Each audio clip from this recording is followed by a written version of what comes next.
Hi all, PlanetSide Agent here. Today we're going to do a boil test using the small titanium Twig stove and the 1 ounce round tin alcohol burner. So if you're interested, stay tuned.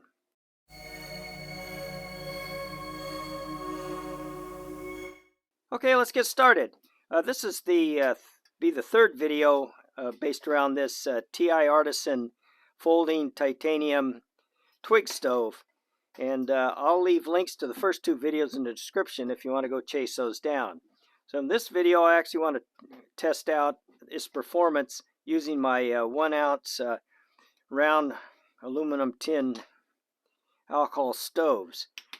Now I did find out in previous videos that in order to raise it up so you'd get that inch plus or minus a quarter of an inch sweet spot, you can take the bottom grate that fit in this lower slot, and it would fit in a slot back here and in the opening of the feed, and then you could set your burner in here, and then you still have the trivets to do that. So that's what I want to just look at the performance, see how it works, just out of my own curiosity if nothing else.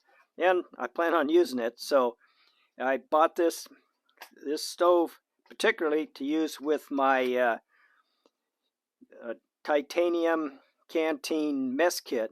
So that's what I'm going to be using, the pot that came with this to do the boil test. So anyway, I'm going to go ahead and get everything set up for the burn test, and we'll get right back to you. Another comment on the setup. I have fueled my tin with alcohol and put it in the stove. Now I'm going to use the trivets at the higher setting. That these have 2 slots in them, so you can set them in here so the trivets are flush with the top of the stove, or the shorter slots, which will raise it up just a little bit so you get better heat flow around the pot. And that's what I'm going to use the upper one here. So I had to tell you now before I fired it up so I could actually touch it. All right, I'm ready to get started here. Like I say, this is all fueled up with about 1 ounce of fuel. I have 2 cups of 54-degree water in the large pot for the mess kit, and I'm going to be looking at hitting 210 as my boiling point instead of the official 212 for many different reasons. Usually in the field, 210, you're going to see it boiling, and that's good enough. You're not going to have a thermometer. So anyway, I'm going to go ahead and light this off. I really like these little 1 ounce burners. They're really light, cheap, and very efficient. So go ahead and it's going to fit nicely on there. Okay, we're off. So now it's just a waiting game, and I won't make you wait. I'll have to wait, but I'll turn this off and get back to you when we get a little closer to the boil, or I think of something else. Okay, here's a shot of the burn pattern. Okay, we're creeping up there. 2:06 in almost 9 minutes. Should be a little after 9, 8. Come on. And there we go, 9:10.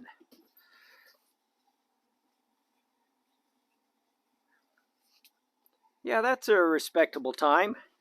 So, yeah, and it made the 212. So anyway, I'm going to clean this up, and we'll continue on.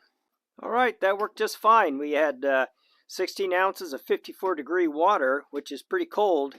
That's tap water around here this time of year. In 9 minutes and 10 seconds, which is a respectable time.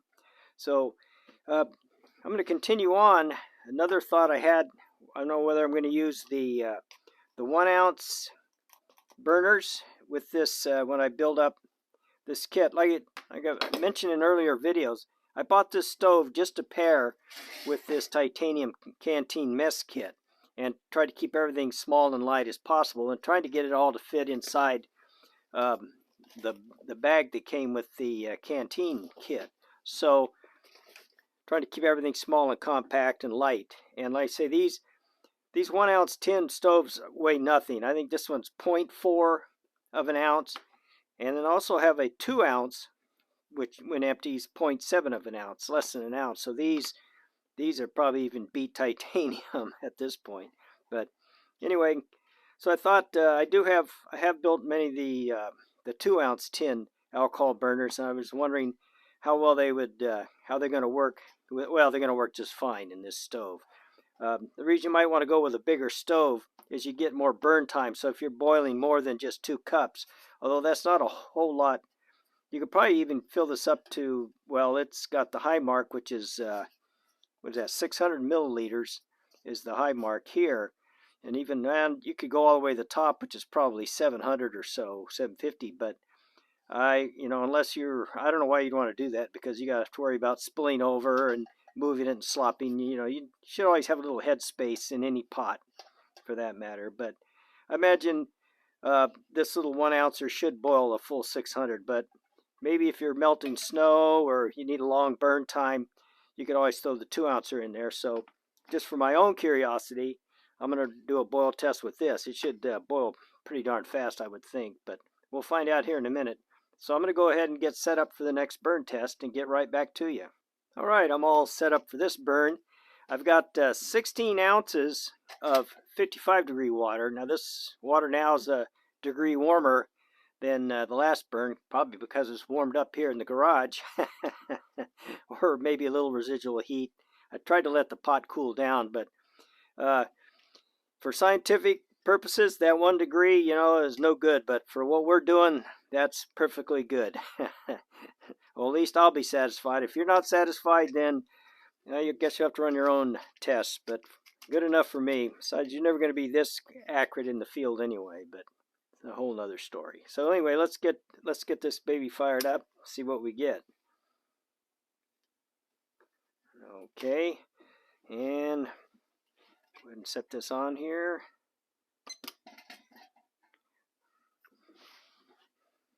We're off. I'll probably turn the lights out and do another looking at the flame pattern. So I'll get right back. Yeah, there's your flame pattern.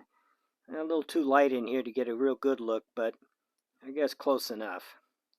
A few more thoughts on the 2-ounce burner. One reason you might want to go with the 2-ouncer so you get a longer burn time. Say if you were doing a soup or a stew or something that you wanted to simmer for a while. That way you wouldn't have to worry about running out on the 1-ouncer and having to refill it. So that's a consideration. Okay, we're getting there. 208, running a little bit longer than in the previous burn. I hear it boiling away. There we go. Say 9 minutes and 31 seconds.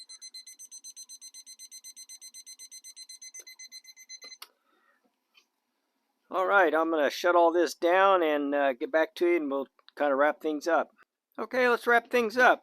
It's interesting that, like I said, the 2-ounce tin, we started with 16 ounces of 55-degree water, and it took 9 minutes and 31 seconds, 20 seconds longer than the 910 it took for the 1-ounce burner. So I'm not really sure why the difference, unless it's just the 2-ounce is just about 3/16 of an inch taller, which means it's 3/16.